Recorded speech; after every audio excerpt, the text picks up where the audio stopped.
C'est à leur grande stupéfaction que les résidents de la rivière des Pères à Basse-Terre ont vu fleurir cette décharge sauvage ici.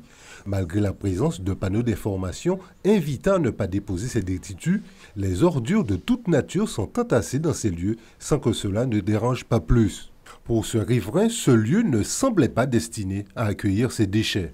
C'est des bacs, ils étaient là, comme la société là, il n'y a pas assez de place, ils ont déposé ces bacs là. Mais entre-temps, les gens voient que ça a fonctionné, c'est des bacs d'ordures. Alors que ça a démarré tout doucement comme ça, et puis ça prend ampleur là qu'on voit là. Situé à proximité d'un lycée et d'une zone artisanale, les résidents de ce quartier se sont plaints auprès de la ville par l'intermédiaire d'une association qui milite en faveur de la protection de l'environnement. Leur démarche est pour l'heure sans suite. SOS Basse-Terre Environnement a initié une pétition de plus de 300 personnes qui ont bien voulu signer cette pétition. Je vous avoue que ce n'est pas facile et nombreuses sont les personnes que vous avez vues qui se sont défilées.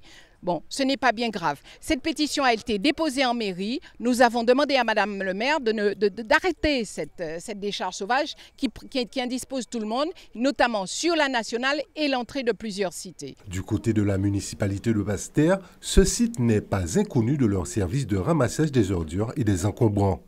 D'autres sites du même genre fleurissent dans différents quartiers de la ville, comme ici, dans la rue Périnon, au cœur de la cité, ou sur le parking de la rue du Chevalier-Saint-Georges. Une situation préoccupante qui interpelle le maire malgré la démarche d'information et de pédagogie entamée sur ces questions. Malgré le travail de pédagogie que nous faisons dans les écoles, avec les maîtres, dans les opérations coup de pouce, avec le personnel, etc., les parents eux-mêmes sont dans un laisser-aller. Je vous demanderai d'aller visiter le boulevard où nous nous promenons et que vous voyez à l'intérieur des rats. Pourquoi il y a des rats? Parce que nous mangeons des boquites et que nous jetons, alors que la région a mis une quantité de poubelles pour qu'on puisse avoir des lieux pour jeter. Selon Lucette Michaud-Chevry, ce sont d'importants efforts financiers qui sont faits afin de faire disparaître ces plaies béantes des quartiers concernés. Le maire en appelle d'ailleurs au civisme et à la discipline de chacun pour un changement de nos comportements. Aujourd'hui, les eaux de la Guadeloupe sont polluées.